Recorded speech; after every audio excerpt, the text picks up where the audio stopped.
मदः पूर्णमिदं पूर्णात् पूर्णमुदच्यते पूर्णस्य पूर्णमादाय पूर्णमेवावशिष्यते। ॐ शान्ति शान्ति शान्तिः। शङ्करं शङ्कराचार्यं केशवं बादरायणं सूत्रभाष्य कृतौ वन्दे भगवन्तौ पुनः पुनः। ईश्वरो गुरुरात्मेति मूर्तिभेदविभागिने व्योमवद्व्याप्तदेहाय दक्षिणामूर्तये नमः।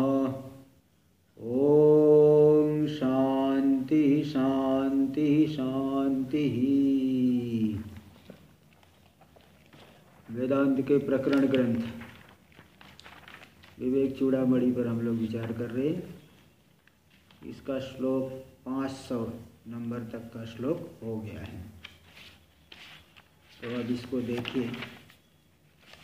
यहाँ पे ये समझ लीजिए श्लोक सूत्र स्थानीय है, क्योंकि इसके कई उदाहरणों को आगे एक एक श्लोकों के द्वारा समझाएंगे। तो बताएगी आकाशवत कल्प विदूर गोहम, आकाश के समान मैं काल से अपरिच्छिन्न हूँ, कल्प से भी दूर हूँ।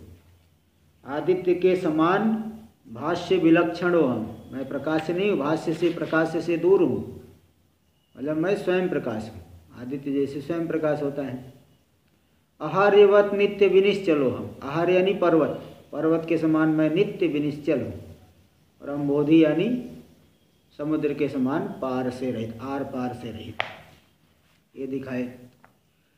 अब इन्हीं बातों को कि जो है आकाशवत पहले बताए। आकाशवत जो दृष्टांत है, कई दृष्टिकोण से वो दृष्टांत है। केवल जो है काल से अपरिच्छिन्न नहीं, बल्कि और भी कई दृष्टिकोण से आकाशवत या आकाश दृष्टांत दिया गया है। तो इन्हीं बातों को यहाँ समझा रहे अगले श्लोक के द्वारा। अब ये तो शिष्य अपने अनुभव को बता रहे।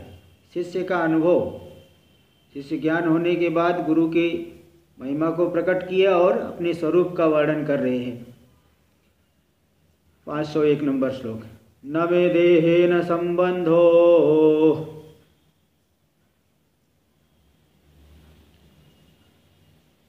मेघेनैव विहाय सः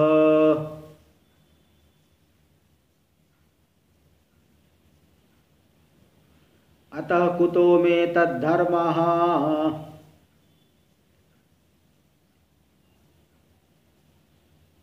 जाग्रत् स्वप्न सुषुप्तयः।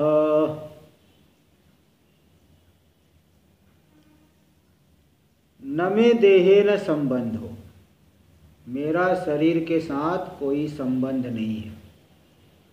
जैसे मेघेन इव विहायस, विहायस मेघेन इव, विहायस यानी आकाश, आकाश का जैसे मेघेन, मेघ के साथ कोई संबंध नहीं होता, इसी प्रकार मेरा शरीर के साथ कोई संबंध नहीं है। अतः कुतो में तद्धर्म, मुझे जो है जब शरीर के साथ ही संबंध नहीं है तो शरीर के जो धर्म है, ये तो जागृत स्वप्न सुषुप्त है। जागृत स्वप्न सुषुप्ति ये शरीर के धर्म है और मेरा किसी भी धर्म से संबंध नहीं है। प्रश्नोपनिषद में स्पष्ट किए है कि जागृत काल किसका धर्म है, तो वहाँ बताया गया इंद्रियों का धर्म। इंद्रिय और मन, मन भी ले लेना। स्वप्नावस्था किसका धर्म है, स्वप्नावस्था केवल मन का धर्म है। जागृत काल में तो इंद्रिय भी रहती, इंद्रियों के द्वारा दर्शन करते हैं, तो जिसके रहने पर जागृत का अनुभव होता है और जिसके नहीं रहने पे अनुभव नहीं हो रहा है, स्वप्नावस्था में चले गए, वह इंद्रिय है। इंद्रिय है एक ही जागृत का धर्म, जागृत ये धर्म इंद्रियों का है।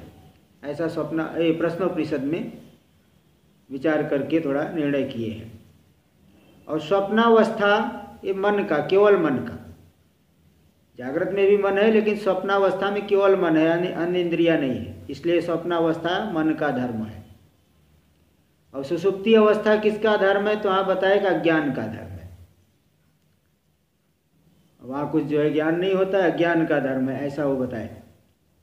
तो ये जो तीनों शरीर का धर्म है, जागृत स्वप्न सुषुप्ति, और जब तीनों शरीरों का मेरे साथ चैतन्य के साथ कोई धर्म संबंध ही नहीं है, धर्मी अध्यास नहीं है, तो धर्माध्यास कहाँ से होगा? अग्नि और लौह पिंड में धर्मी अध्यास हो जाए, एकत्वाध्यास हो जाए, तो अग्नि के धर्म लौह पिंड में दिखेंगे, लौह पिंड के धर्म अग्नि में दिखेगा, तो दोनों में एकत्व भ्रांति होने पे दिखेगा। लेकिन जब दोनों में परस्पर धर्मी अध्यास नहीं है तो धर्माध्यास नहीं हो सकता। इसलिए जागृत स्वप्न सुषुप्तयः, ये जो मेरे शरीर के धर्म है मेरे में कैसे आएंगे?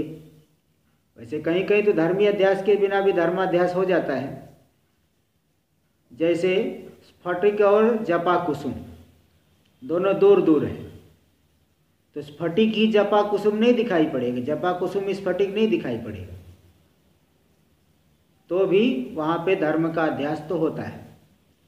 ये जो जपा कुसुम यानी गुड़हल का फूल, उसकी लालिमा स्फटिक में दिखती है, वहाँ धर्मी अध्यास के बिना भी धर्माध्यास होता है, कहीं कहीं होता है, लेकिन प्रायः करके धर्मी अध्यास पूर्वक धर्माध्यास होता है।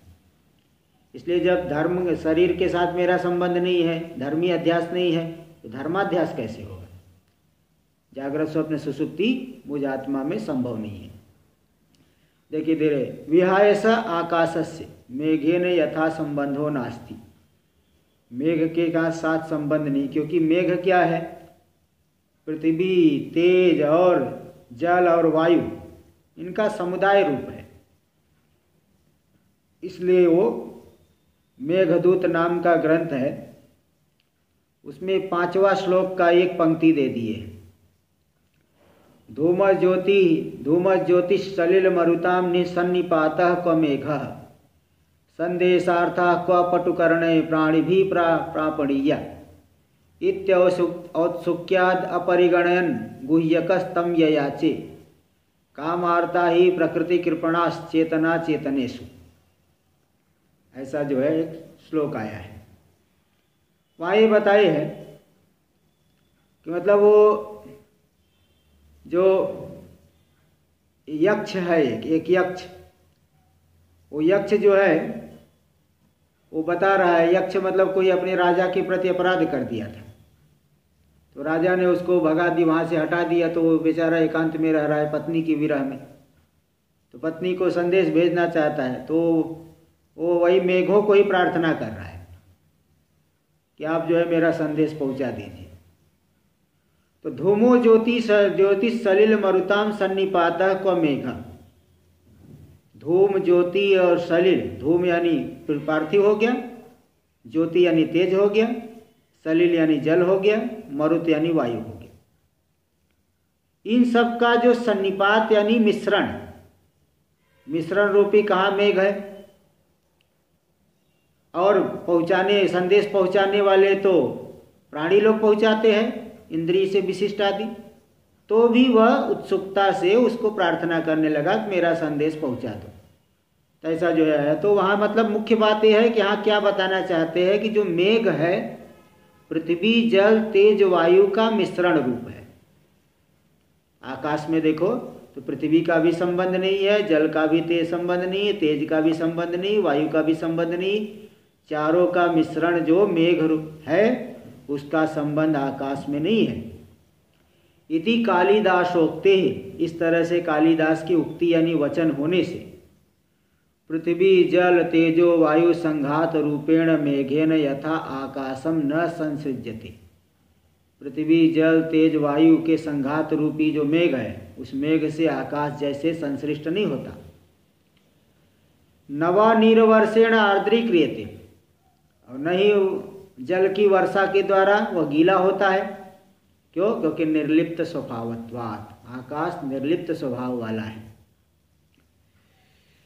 अमूर्तत्वात्, वह मूर्त नहीं है, मूर्त नहीं है, वो जो है क्रियाशील नहीं है, अच्छा अक्रियाशील नहीं है, निर्लिप्त स्वभाव वाला है। मूर्तत्व का क्रिया वाले को भी कहते हैं और रूपादिमान को भी मूर्त कहते हैं। ऐसा कोई रूपादिमान सावयव नहीं है कि किसी से लिप्त हो जाएगा। एवं में मम आत्मन पांच भौतिके नापि देहेन संबंध नास्ति। इस तरह से मैं जो आत्मरूप हूँ उस मेरा पांच भौतिक शरीर से भी संबंध नहीं है। क्यों? उक्त हेतोरेव, उपर्युक्त हेतु से ही निर्लिप्त स्वभाव वाला आत्मा है, मेरा स्वरूप है। अतः धर्मी संबंधा भावात, तो धर्मी का अध्यास हो करके ही धर्म का अध्यास प्रायः करके होता है। इसलिए जब धर्मी अध्यास है, शरीर आदि के साथ वास्तव में तादात्म्य ही नहीं है, तो तद्धर्म, तो शरीर आदि के धर्म जो जागृत स्वप्न सुषुप्तयः में कुतः, मुझ में कहाँ से जो है हो पाएंगे। इति अन्वय, ऐसा अन्वय यहाँ पे समझ लेना चाहिए। तो यहाँ ऊपर इसके बाद आकाश दृष्टांत देने के बाद पर्वत दृष्टांत दिए था। आहार्यवत नित्य विनिश्चलो। आहार्य, आहार्य है पर्वत, पर्वत को आप खींच के नहीं ले जा सकते। आहार्य पर्वत के समान मैं नित्य विनिश्चल हूँ। इस बात को भी अब दिखाएंगे श्लोक नंबर 502 में। उपाधिरायाति स एव गच्छति,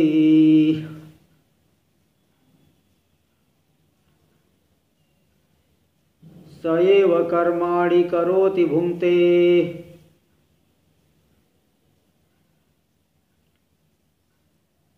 स एव जीवन् म्रियते सदाहं।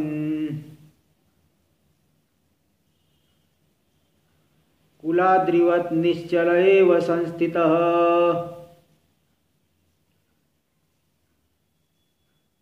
उपाधिरायाति स एव गच्छति। उपाधि ही आती है, उपाधि ही जाती है। स एव कर्माणि करोति भुङ्क्ते, वह उपाधि बुद्धि आदि ही कर्मों का कर्तृत्व बुद्धि आदि में है, शरीर आदि में ही। वाणी मन शरीर के द्वारा ही कर्म आदि होता है, इसलिए उपाधि कर्मों को करती है, भोग भी उपाधि में ही होता है। सएव जीवन म्रियते सदा, वही जीवित है, वही मरण होता है। मरण किसका होता है? स्थूल शरीर का होता है। प्राण निकल के चले गए थे, मर गए, और जब तक प्राण है तो बोलेंगे जीवित है। तो हाँ, तो सदा जो है वही उपाधि ही जीवित हो रहा है। जीवन प्राण चेष्टा धारण करती है और उपाधि ही मरती है। लेकिन मैं कैसा हो? सदा अहम कुलाद्रिवत, मैं कुलादि, कुलाचल पर्वत, कुलाचल भी एक पर्वत है, तो कुलाद्रि के साद्रि यानी पर्वत, तो कुलाचल पर्वत के समान मैं निश्चल होकर के ही स्थित हूँ। निश्चल होकर स्थित हूँ तो मतलब मुझ में कोई धर्म नहीं, मैं निश्चल हूँ। तो इस बात को जो आहार्यवत नित्य विनिश्चलो, हम जो 500 वाले नंबर वाले श्लोक में आया उसको यहाँ स्पष्ट कर दिए। और आकाश वाला दृष्टांत जो दिए थे इसके पहले, तो आकाश वाले दृष्टांत में जो थोड़ा अवशिष्ट अंश है उसको भी अब पूरा कर रहे हैं। और कुलाचल, एक कुलाचल, कुल नाम का पर्वत है। हाँ, आद्रि यानी पर्वत, कुल आद्रि यानी कुलाचल, कुल नाम का पर्वत, अचल यानी पर्वत, कुलाद्रि, तो कुलाचल रूपी पर्वत। आकाश में जो अवशिष्ट अंश है दृष्टांत में जो बचा हुआ, थोड़ा और कुछ बातें आकाश को लेकर के जो आत्मा में दिखाएंगे, इसके लिए श्लोक नंबर 503 देखिए। न मे प्रवृत्ति न च मे निवृत्ति,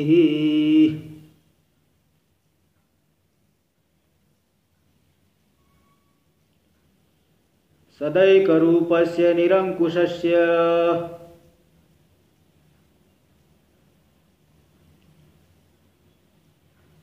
एकात्मको यो निबिडो निरंतरो,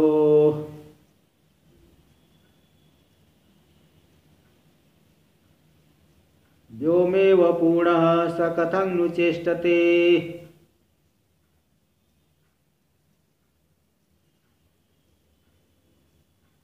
न में प्रवृत्ति न च में निवृत्ति ही, मुझ में कोई प्रवृत्ति नहीं है, कहीं आना नहीं, कहीं जाना नहीं, कुछ करना नहीं, कोई प्रवृत्ति नहीं, कहीं जाना नहीं, कोई प्रवृत्त होना नहीं, कहीं से हटना नहीं।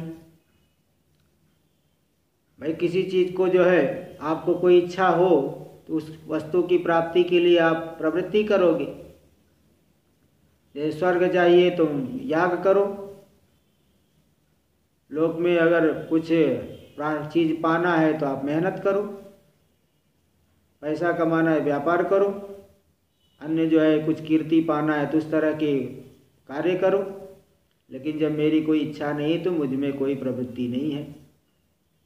और न च में निवृत्ति, ठीक है।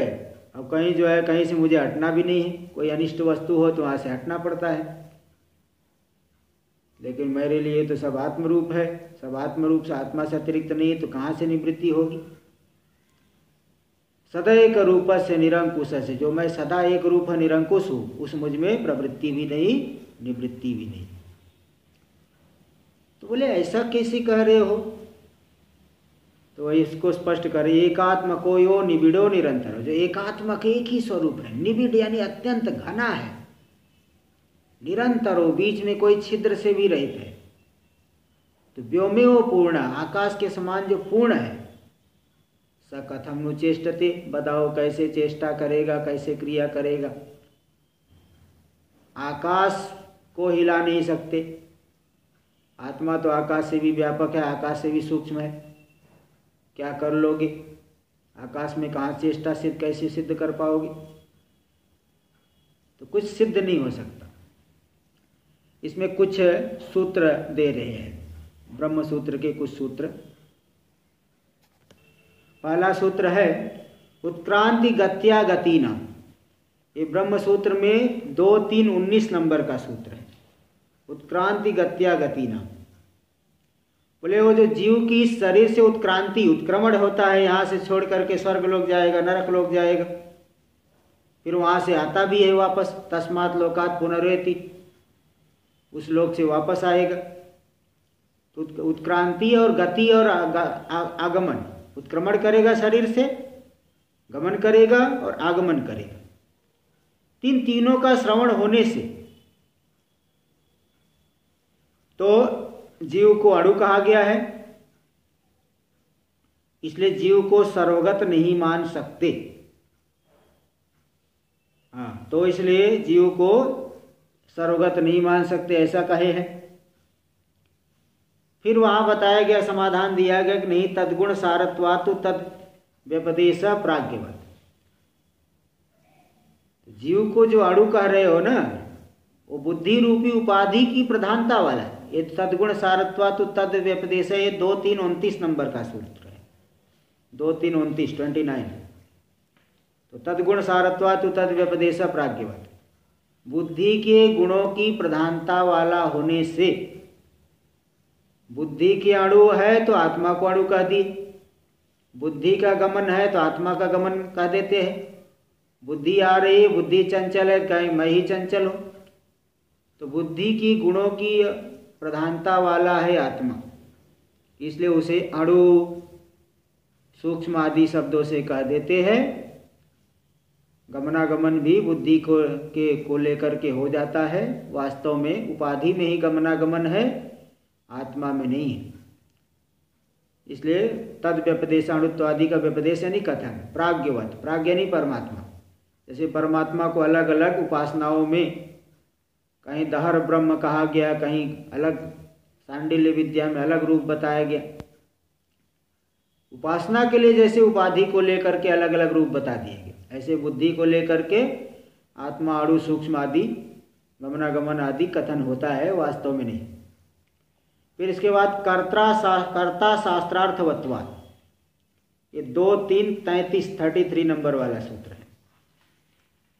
तो उसमें ये बताए है कि कर्ता कौन है। तो वहाँ ये बताए कि आत्मा ही कर्ता है, बुद्धि नहीं है, क्योंकि अगर कोई कर्ता, बुद्धि तो कारण है, बिना कर्ता के करण जो है सार्थक नहीं होता है। अगर आत्मा को कर्ता नहीं मानोगे तो सब की सब विधियां बेकार हो जाएगी, है ना। इसलिए तो कर्तृत्व तो आत्मा में मानो, तो ऐसा वह कहे। फिर वहाँ फिर अगला एक बाद में एक सूत्र है, यथाच तक्षो भय था, तक्षो यथाच तक्षो भय था। मतलब वहाँ ये बताए हैं कि कर्तृत्व आत्मा में पहले तो मान ली, फिर बाद में बताए कि नहीं, बुद्धि रूपी उपाधि को लेकर के आत्मा में कर्तृत्व है, वास्तव में कर्तृत्व नहीं। पहले तो मान लिए शास्त्र की सार्थकता के लिए। अगर आत्मा को कर्ता नहीं मानोगे तो जो याग आदि का विधान किया गया है, कोई कर्ता ही नहीं है। जड़ को तो फल नहीं चाहिए, चेतन को फल चाहिए। इसलिए आत्मा को कर्ता मान करके फिर बाद में उसका समाधान किया गया कि आत्मा में जो कर्तृत्व है बुद्धि को लेकर के आता है, वास्तव में आत्मा में कर्तृत्व नहीं है, ऐसा बताया। और यथाच तक्षो भय था, ये सूत्र है 2-3-40 नंबर का सूत्र है। वहाँ पे आया है कि जैसे वह तक्षा यानी बढ़ई, जो लकड़ी काट के दरवाजा आदि बनाता है, वो दोनों प्रकार से, यानी जब करण लेकर के अपना बसूला आदि लेकर आएगा तो बेचारा परेशान होता है, बहुत मेहनत करता है, पसीना बहाता है। और लेकिन जब खाली हाथ आएगा तो बड़ा सुखी रहता है। इसी प्रकार आत्मा बुद्धि आदि उपाधियों को लेकर के वो कर्ता बन करके संसरण करता है, और वास्तव में कर्ता नहीं है, आत्मा में कोई संसरण नहीं है, ऐसा वहां पे बताया है। तो इसलिए जो कर्तृत्व है आत्मा में स्वाभाविक नहीं है, बुद्धि उपाधि को लेकर के, ऐसा है। और ये अगला सूत्र, चराचर व्यपाश्रयस्तु स्यात् तद व्यपदेशो भाक्तस् तद्भाव भावित्वात्, ये 2-3-16 नंबर वाला सूत्र है, 2-3-16 नंबर का। तो मतलब इसमें ये दिखाए है कि जो जन्म और मरण है, जन्म मरण का जो व्यपदेश होता है, या मर गया या पैदा हो गया, या चराचर यानी स्थावर जंगम शरीर को लेकर के होता है। शरीर की उत्पत्ति होने से पैदा हो गया, शरीर नष्ट हो गया तो मर गया। ये जो जन्म मरण का व्यवहार है, कथन है, शरीर उपाधि को लेकर के होता है, और जीव में, जीवात्मा में भागता है यानी गौण है। क्यों? तद्भाव भावित्वात्, क्योंकि देह की उत्पत्ति होने पे जन्म कहा जाता है, देह का नाश होने पे मरण कहा जाता है। इसलिए वो जीव में जन्म मरण नहीं, जीवात्मा तो नित्य है, आत्मा तो नित्य है, इस तरह से शास्त्र में आया है। इति क्रमेण तत्र तत्र सूत्राणि, तो क्रम से देखिए क्या क्या बता दिए। उत्क्रांत, उत्क्रमण, गमनागमन, उपाधि को लेकर के, बुद्धि की उपाधि को लेकर के आत्मा सूक्ष्म आदि कह देते हैं, वास्तव में कोई धर्म नहीं है। कर्तृत्व तो आत्मा में है लेकिन बुद्धि को लेकर के है। स्वाभाविक रूप से आत्मा यथाच तक्षो भयता से बता दिए, स्वाभाविक रूप से वह असंसारी है, अभोक्ता है, अकर्ता है। और जन्म मरण आदि शरीर में होते हैं, आत्मा का मरण आदि नहीं। देखो सयो जीवन मृत्यते सदा, उपाधि का ही जन्म, उपाधि का ही मरण। ते विवाते चराचर व्यपाश्रयस्तु स्यात् तद व्यपदेशो भाक्तस् तद्भाव भावित्वात्, इस सूत्र में बता दिए। इति क्रमेण तत्र तत्र सूत्राणि, क्रम से जो है सभी दृष्टांतों को सिद्ध जो किया गया है, उसी का उपोद्बलक, उसी को और मजबूत करने वाले ये सूत्र भी है, ब्रह्म सूत्र के सूत्र भी है। सदा हम कुलाद्रिवत निश्चल एवं संस्थित, मैं सदा कुलाचल पर्वत के समान निश्चल ही स्थित हूँ। प्रवृत्ति निवृत्तियों योगपद्ये व क्रमिकत्वे व एक रूपत्व न संभवति। भाई अगर प्रवृत्ति और निवृत्ति एक साथ में हो, चाहे क्रम से हो, तो जिसमें प्रवृत्ति निवृत्ति होती है वह एक रूप नहीं हो पाता। इसलिए मुझ में प्रवृत्ति निवृत्ति है ही नहीं, मैं तो सदा एक रूप हूं, तो प्रवृत्ति निवृत्ति कहाँ से संभव हो जाएगा? एक रूपत्व न संभव। निरंशकस्य निरवयवस्य विक्रिया संभवस्य, जो निरंश है, निरवयव है, उसमें विक्रिया असंभवस्य, विक्रिया संभव ही नहीं है, विकार कभी हो ही नहीं सकता। असंभव, खंडाकार समझ लेना। जो अंश से रहित है, निरवयव है और विक्रिया उसमें संभव नहीं है। तदुपपादयति, इसी बात का उत्पादन करे, युक्तियों से सिद्ध करे। एकात्मको यो निबिड़, जो एकात्मक है, एक ही स्वरूप है। निबिड़ यानी बहुत घना है, सांद्र, निरंतर, निरवकाश है, बीच में उसमें छिद्र भी नहीं है कहीं। ऐसा नहीं बीच में छिद्र हो इधर का उधर हो जाएगा। निरवकाश। व्योमेव यानी गगनमिव पूर्णः, गगन के समान वह पूर्ण है। इसलिए स कथम नु चेष्टते, वह कैसे चेष्टा करेगा ये बताओ। यानी उसमें चेष्टा किसी भी हालत में संभव नहीं है, चेष्टा को आप बता नहीं पाओगे। अब ये इसके बाद आदित्यवत जो दृष्टांत दिए, आदित्य के वही 500 नंबर वाले श्लोक में, आदित्यवत भाष्य विलक्षणो हम, मैं आदित्य के समान प्रकाश से वस्तु से भिन्न हूँ। इसको स्पष्ट कर रहे अगले श्लोक में, श्लोक नंबर 504। हाँ जी बोलिए। ये निरंकुश है कि निरंकुश है? कहाँ पे? जो 255 पृष्ठ है जो, हाँ, उसकी पहली लाइन में निरंसकस्य, निरंसकस्य। श्लोक में तो निरंकुश है। अच्छा, हाँ, निरंकुश है, अंकुश से रहित, उसमें कोई उसका कोई अपने शासन नहीं कर, स्वतंत्र है, निरंकुश है। तो अच्छा, यहाँ निरंसकस्य दे दिए। क्योंकि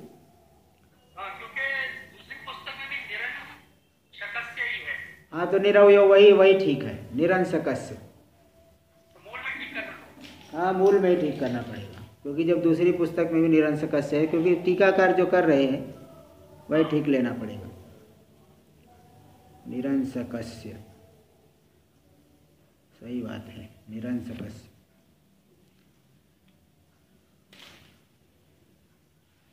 चलिए, आदित्य के समान वह प्रकाश दृश्य नहीं है, स्वयं प्रकाश है। आदित्य जैसे स्वयं प्रकाश है, दृश्य नहीं है, ऐसे ही मैं भी स्वयं प्रकाश हूँ, मेरा स्वरूप भी स्वयं प्रकाश है, दृश्य नहीं है। इसको श्लोक नंबर 504 में देखिए। पुण्यानि पापानि निरिंद्रियस्य,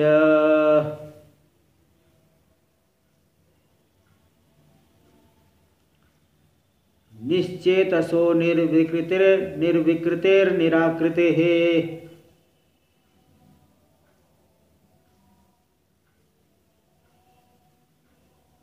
कुतो ममाखंड सुखानुभूते,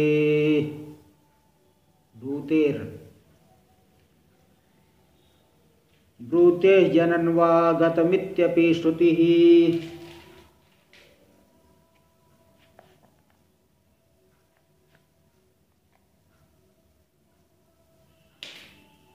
देखिए, आदित्य स्वयं प्रकाश है और सबसे बिल्कुल निर्लिप्त है।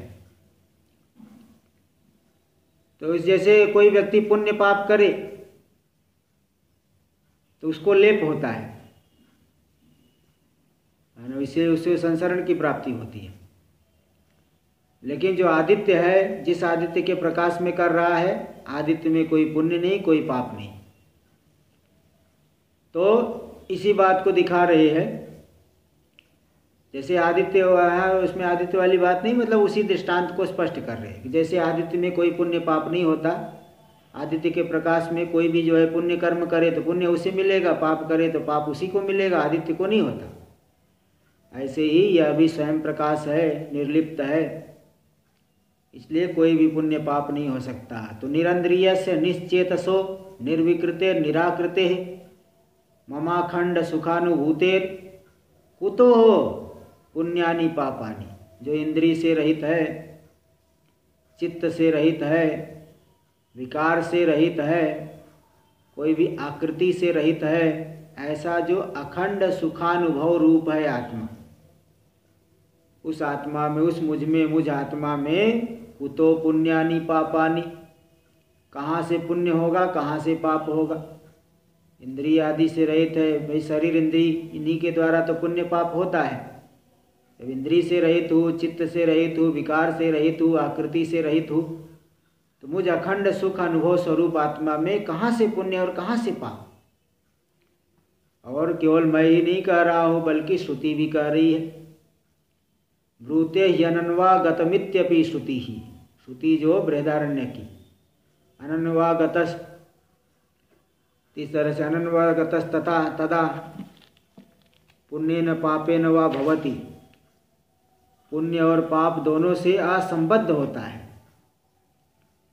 स्वप्न में जैसे कोई पुण्य करो पाप करो, जागृत अवस्था में आ गए कोई संबंध नहीं है, ऐसे ही व्यावहारिक सत्ता में भी कोई भी पुण्य पाप करो शुद्ध आत्मा का कोई संबंध नहीं। टीका में देखिए, विहित कर्मजन्यम इत्यपि श्रुति ब्रूते, इस प्रकार से श्रुति कहती है, इसलिए मुझ में कोई पुण्य नहीं पाप नहीं। देखिए टीका में, विहित कर्मजन्यम पुण्यम, पुण्य किसे कहते हैं? जो विहित कर्म के द्वारा जन्य हो।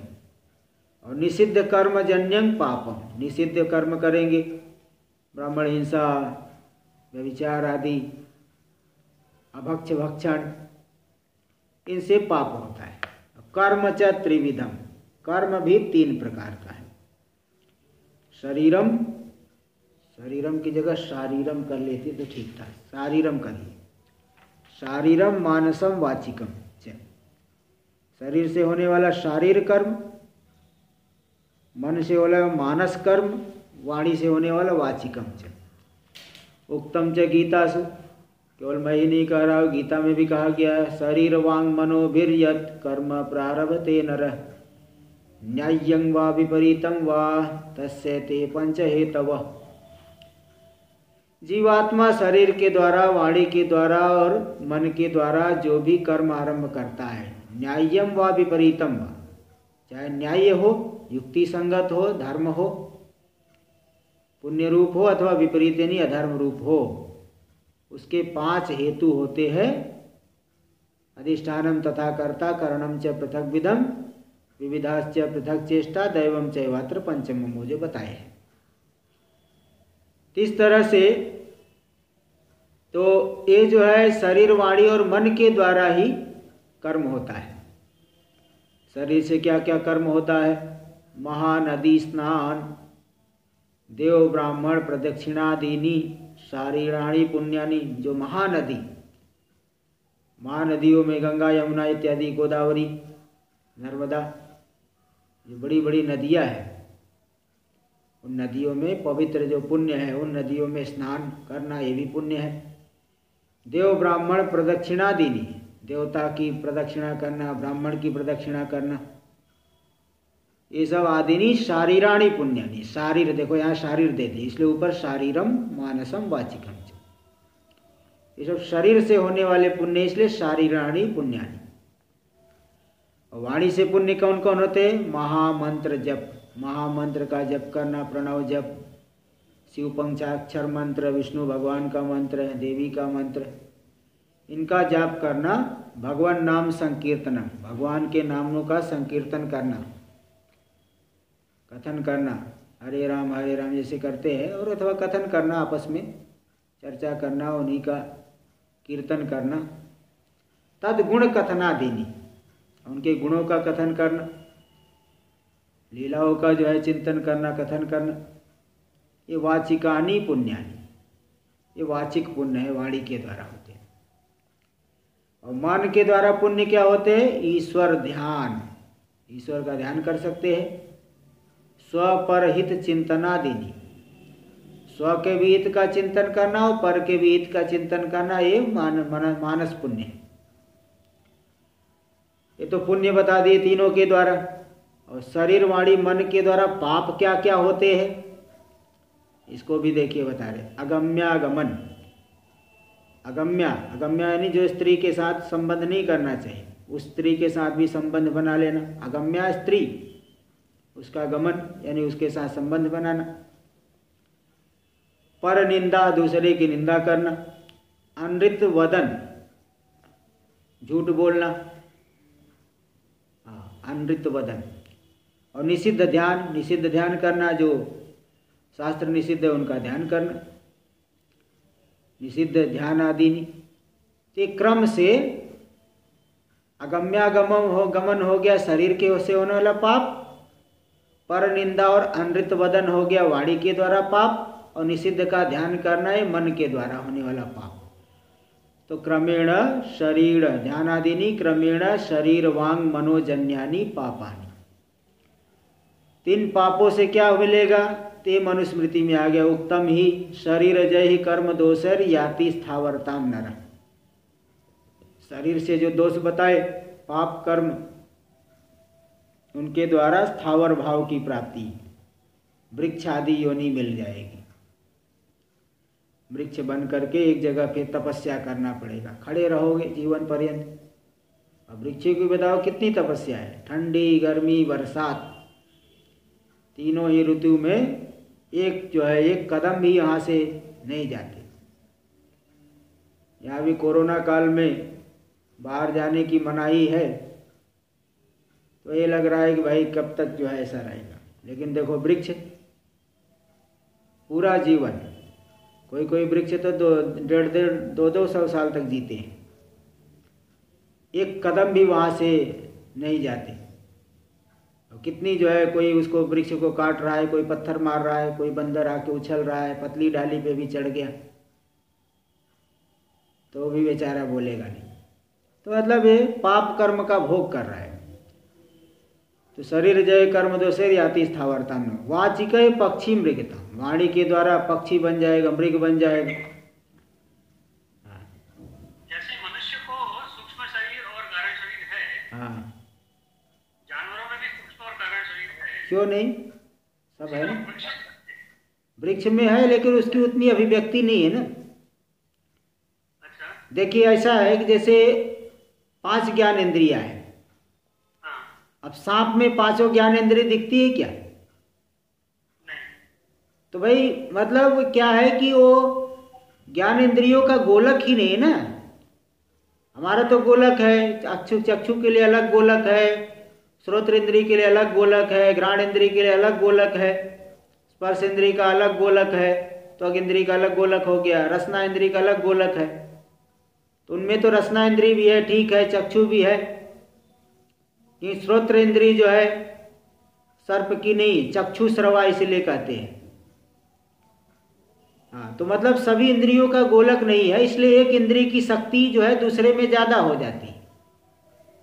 जैसे आदमी कोई आदमी देखेंगे कि एक हाथ है, तो मतलब फिर भी वो उस हाथ में बहुत ज्यादा शक्ति रहती है, दूसरा हाथ बहुत पैरालिसिस हो गया है, एक हाथ ठीक है, तो उस हाथ में ज्यादा शक्ति, उसको ऐसा देखा गया है। तो जानवरों को भी इसलिए वो अतीन्द्रिय ज्ञान होता है। तो गोलक मतलब उतना नहीं है। इसी प्रकार वृक्ष में अब चक्षु आदि गोलक ही नहीं है, तो कहाँ से देखेंगे? तो मतलब अभिव्यक्ति का स्थान नहीं होने से वो नहीं है। बाकी सूक्ष्म शरीर है वहाँ पे, सुख दुख उनको भी होता है। और इस बात को वैज्ञानिकों ने भी सिद्ध किया है कि कोई कुल्हाड़ी लेके जाता है, वृक्ष में कंपन होने लगती है। कोई पानी देने के लिए जाता है, जल देने के लिए जाता है, तो बड़े प्रसन्न हो जाते हैं। ये तो बात है। इसलिए चक्षु नहीं तो देखते कहाँ से? क्या करें? वृक्ष देखता कहाँ से? चक्षु नहीं है तो मतलब उसका गोलक नहीं है ना, तो इसलिए वो देखेगा नहीं, देखना रूपी व्यापार नहीं करता।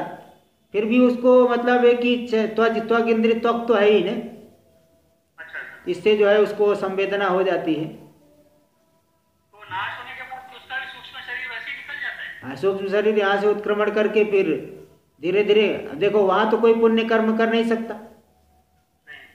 पशु पक्षी आदि योनियों में यही है कि वहां से जंप करके नहीं आ सकते, धीरे धीरे करके ऊपर की तरफ आएंगे। और मनुष्य शरीर में है तो अब चाहे ब्रह्मलोक जाना चाहो वहां पर चले जाओ, मुक्त होना चाहो तो मुक्ति की साधना कर लो।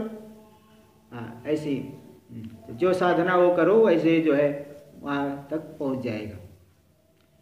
चलिए देखिए, वाचिक पक्षी मृगता, वाणी से होने वाले पापों के द्वारा पक्षी मृग ये सब भावों की प्राप्ति हो जाती है। और मानस अंत्य जातिता, मानस पापों के द्वारा अंत्य जातिता मतलब चांडाल आदि, शूद्र आदि ये सब हो जाएंगे, इन सब भावों की प्राप्ति हो जाएगी। इस तरह से देखिए ये 3 प्रकार के शरीर वाणी और मन से जन्य पापों को लेकर के बताए हैं। इसलिए कर्म 3 प्रकार के, शारीर कर्म, मानस कर्म, वाचिक कर्म। तो बोले भाई वाचिक तो बताया आपने, चक्षु से क्या हम जैसे कोई गलत दृश्य देखे वो पाप नहीं होगा क्या? श्रोत्र इंद्रिय के द्वारा निंदा आदि सुने, किसी किसी को बड़ी इच्छा रहती है कि वो सोचता है कि कुछ तो बोले उनके विषय में, निंदा वचन बोले, तो बड़ा जो है चाव से सुनेगा, शास्त्र आदि की बातों को जो है सुनेगा नहीं, अपनी स्तुति सुनना चाहता है, निंदा दूसरे की निंदा, अपनी स्तुति और दूसरे की निंदा सुनना चाहता है। तो क्या चक्षु और श्रोत्र इंद्रिय से पाप आदि नहीं होते क्या? तो बोले नहीं, वाक् पदम चक्षु श्रोत्रादि उपलक्षकम, वाणी पद चक्षु श्रोत्र आदि का भी उपलक्षक है, इसलिए अन्य के द्वारा भी अगर कुछ उस तरह से विपरीत, शास्त्र विपरीत अगर आचरण हो रहा है तो पाप होगा। अथवा दूसरी प्रकार से ले रहे, यद्वा वाक् पदेन कर्म साधनानि इंद्रियाणि, वाणी पद के द्वारा ही कर्म के साधन इंद्रिय जो कर्मेंद्रिय ले लेना, और मन पदेन ज्ञान साधनानि चक्षुरादि इंद्रियाणि गृह्यन्ते, मन पद के द्वारा, मनस पद के द्वारा ज्ञान के साधन इंद्रियों को ले लीजिए। तो ज्ञान इंद्रियों से जो पाप होगा उसके द्वारा अंत्य जातिता, कर्म इंद्रियों से पाप होगा तो पक्षी मृगादि भाव, और शरीर से पाप होगा तो स्थावर भाव। सद असत करण दर्शन श्रवणादिनी तत्त पुण्य पापानी, सद करना असत करना, सद करेगा उत्तम कर्म करेगा तो पुण्य होगा, असद करेगा तो पाप होगा। सद महापुरुषों का दर्शन, भगवान का देवता का दर्शन, तीर्थों का दर्शन, ये सब करेंगे तो पुण्य होगा, पापियों का दर्शन करेंगे तो पाप ही हो जाएगा। अन्य चीज़ों का, जो शास्त्र विपरीत चीज़ों का दर्शन करेंगे तो पाप होगा। असत दर्शन से वही ले लेना है, शास्त्र विपरीत जो शास्त्र विरुद्ध है। और सत का श्रवण, सत्श्रवण, शास्त्र आदि बातों को सुनना, भगवान की लीलाओं आदि को सुनना, ये पुण्य है, पुण्य होगा। और निंदा स्तुति आदि वचन सुनना पाप होगा। तो ये सब जो है विभाग कर लेना चाहिए। एतत् सर्वम इंद्रियाणाम चेतसो वा साकारस्य शरीरस्य वा स्थूलस्य, ये सभी के सभी जो है इंद्रियों को, चित्त को अथवा साकार जो शरीर है स्थूल, इनमें ये सब होता है। इनके द्वारा सद असत करण दर्शन श्रवण आदि ये सब होता है। तो पुण्य पाप ये सब शरीर मन और वाणी को ही होता है। जो इंद्रिय आदि से रहित आत्मा है उसमें पुण्य पाप की प्रसक्ति है ही नहीं। निरिंद्रियस्य, जो निरिंद्रिय है उसमें कहाँ से पुण्य पाप लगेगा? न तस्य कार्यम करणम च विद्यते, ऐसी श्रुति आगे है, उसको कोई कार्य नहीं, करण नहीं, शरीर नहीं, इंद्रिय नहीं, इति श्रुते है। और स चक्षुर अचक्षुरिव, स कर्णो अकर्ण इव, स मना अमना इव, स प्राणो अप्राण इव इति च। वास्तव में अचक्षु है लेकिन सचक्षु, चक्षु से विशिष्ट मालूम पड़ रहा है। वास्तव में अकर्ण है, कर्ण से रहित है लेकिन सकर्ण इव, कर्ण से विशिष्ट मालूम पड़ रहा है आत्मा। अमना समना इव, मन से रहित है लेकिन समना मन से विशिष्ट मालूम पड़ता है। सप्राणो अप्राण इव, अप्राण सप्राणो इव, सप्राण इव, प्राण से रहित है लेकिन प्राण वाला जैसा मालूम पड़ता है। इति च, इसलिए कुल मिलाकर के वास्तव में चक्षु आदि के साथ संबंध नहीं। वस्तुतः अचक्षुरपि पर दृष्टिया चक्षुरिव, कौन है? जीवन मुक्त पुरुष अथवा आत्मा, शुद्ध आत्मा। जीवन मुक्त भी तो आत्मरूप ही हो गया।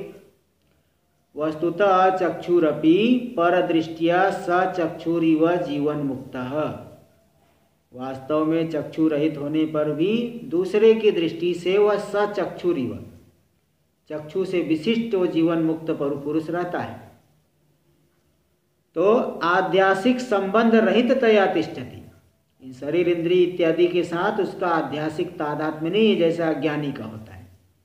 अज्ञानी का शरीर आदि के साथ आध्यासिक तादात्म्य है तो शरीर आदि के धर्मों को आत्मा में अध्यारोपित करता है, किंतु ये ज्ञानी उसका अध्यारोपण नहीं करता है क्योंकि उसने ग्रंथि का भेदन कर लिया है। शरीर अलग, आत्मा अलग, शरीर मिथ्या है, कल्पित है, आत्मसत्ता से अतिरिक्त तो उसकी सत्ता नहीं है, इस तरह से जान लिए तो उसमें कोई जो है अध्यास नहीं होने से शरीर आदि के धर्मों से भी बिल्कुल रहित है आत्मा। तो तथा च इति तदर्थ। चलिए आगे हम लोग नवमी को करेंगे। ओम पूर्णमदः पूर्णमिदं पूर्णात् पूर्णमुदच्यते पूर्णस्य पूर्णमादाय पूर्णमेवावशिष्यते। ओम शांति शांति शांति। शंकरं शंकराचार्यं केशवं बादरायणं सूत्रभाष्य कृतौ वंदे भगवन्तौ पुनः पुनः। ईश्वरो गुरुरात्मेति मूर्तिभेदविभागिने व्योमवद्व्याप्तदेहाय दक्षिणामूर्तये नमः। ओम शांति शांति शांति।